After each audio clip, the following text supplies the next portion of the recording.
Good morning students. हम transportation in plants पौधों में परिवहन के बारे में पढ़ा है, जिसमें हमने पिछले चैप्टर में वाटर पोटेंशियल्स के बारे में जाना। आज हम पढ़ते हैं परासरण या ऑस्मोसिस क्या होता है।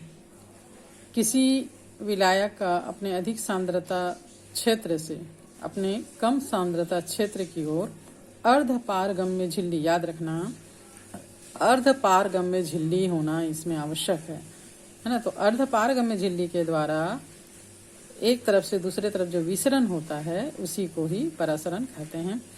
जनरली इसको जल के लिए ही यूज में लाया जाता है, पानी के लिए यूज में लाया जाता है। समस्त जैविक तंत्रों में विलायक जो है वो जल ही होता है, इसलिए जल ही यहाँ पर विलायक होता है ना। अतः जल का अर्धपारगम्य झिल्ली से होने वाला विसरण को हम परासरण कह सकते हैं। अगर दो विलयन एक कम और एक अधिक सांद्र लें और ये क्रिया रासायनिक विभव या केमिकल पोटेंशियल के अंतर के कारण या विलयन और शुद्ध विलायक यानी जल लेने पर जल विभव यानी वाटर पोटेंशियल के अंतर के कारण होता है, तो परासरण स्वतः ही प्रेरित बल की अनुक्रिया से उत्पन्न होगा।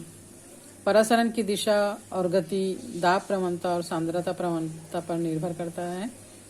जहाँ पर सांद्र विलयन सांद्र होगा, दाब प्रवणता भी वहाँ पर ज़्यादा होती है, और जहाँ पर विलयन कम सांद्र होगा वहाँ पर दाब प्रवणता कम होती है। तो जल के अणुओं का जो अभिगमन है वो तनु विलयन से सांद्र विलयन की ओर होगा। जल अपने उच्च रासायनिक विभव या सांद्रता से निम्न रासायनिक विभव में तब तक संचरित होता है जब तक कि साम्यावस्था ना पहुंच जाए, यानी दोनों तरफ की सांद्रता बराबर ना हो जाए। साम्यता पर दोनों स्थल का जल विभव एक समान यानी वाटर पोटेंशियल जो है वो एक समान हो जाता है या होना चाहिए। प्रयोगशाला में हम आलू के परासरण मापी का प्रयोग करते हैं। इसके लिए आलू को जैसे कि यहाँ दिया गया है आलू है ना, दो हमने आलू लिया है और आलू को छील कर उसमें उसका कटोरी जैसी संरचना बना ली है। एक आलू को हमने ये दो पात्र लिए हैं, जिसमें एक में बाहर सांद्र विलयन है और अंदर तनु विलयन है, और दूसरे में बाहर तनु विलयन है और अंदर सांद्र विलयन है। तो हम परासरण के अध्ययन के लिए इस उपकरण को सेट करके कुछ समय तक रख देते हैं और देखते हैं कि जल का जो प्रवाह है वो किधर से किधर हो रहा है। ऑब्वियसली जल जहाँ पर तनु है वहाँ से सांद्र विलयन की ओर अभिगमन करेगा। यहाँ पर आलू की जो कोशिकाएं होती हैं उसकी झिल्ली अर्धपारगम्य झिल्ली के समान कार्य करती है। इस प्रयोग को पेट्री डिश का जल उच्चतर यानी स्थायी होगा। परासरण की विधि निम्न परासरण की विधि के द्वारा भी समझाया जा सकता है। इसमें एक थिसिल फनल के मुंह पर चर्म पात्र या सेलोफेन या बकरे का ब्लेडर को इस प्रकार बांध दिया जाता है, और जो चर्म पात्र है या सेलोफेन है या ब्लेडर है अर्धपारगम्य झिल्ली की तरह कार्य करता है। यहाँ पर हम अंडे की झिल्ली को भी ले सकते हैं। थिसिल नली में सांद्र शर्करा का घोल भरकर, इसमें पहले सांद्र शर्करा का घोल भर देते हैं और बाहर जो है वो तनु विलयन रहता है। चौड़े झिल्ली लगे जल के से भरे बीकर में हम रख देते हैं। कुछ समय के बाद हम देखते हैं कि इस कीप में जल की मात्रा जो है वो बढ़ जाती है और कीप की सक्रिय नली के ऊपर बढ़ जाता है। जल का यह बहाव अर्धपारगम्य झिल्ली से होते हुए अधिक सांद्रता से कम सांद्रता की ओर, यानी जल की खुद की अधिक सांद्रता से जल की कम सांद्रता की ओर होता है। जैसे जैसे थिसिल नली में जल की मात्रा बढ़ती जाती है, शर्करा के घोल की सांद्रता कम होने लगती है।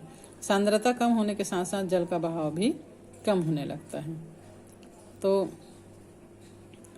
नेक्स्ट हम पढ़ते हैं विलयन के प्रकार, टाइप्स ऑफ सॉल्यूशन। कोशिका के रिक्तिका के कोशिका रस के सापेक्ष विलयन तीन प्रकार का होता है। अति परासरी विलयन या उच्च परासरी विलयन। इस प्रकार के विलयन की सांद्रता कोशिका रस की सांद्रता की तुलना में अधिक होता है। कोशिका की सांद्रता कम और बाहर के विलयन की सांद्रता ज़्यादा। अल्प परासरी विलयन में कोशिका की सांद्रता ज़्यादा और बाहर के विलयन की सांद्रता कम होती है।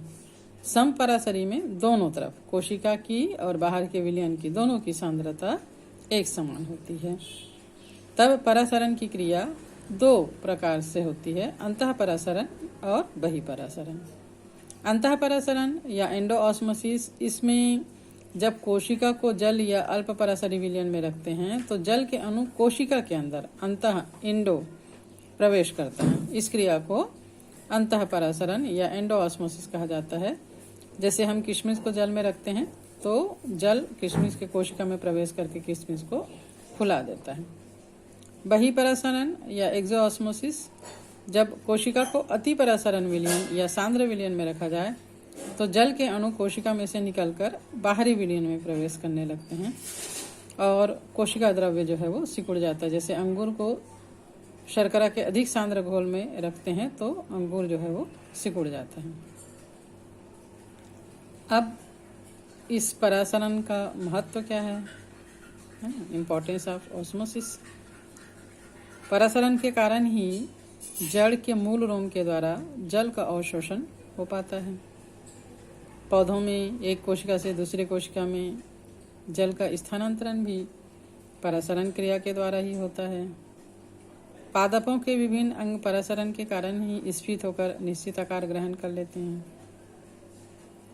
वाष्पोत्सर्जन के समय स्टोमेटा का खुलना और बंद होना ये परासरण पर ही निर्भर करता है।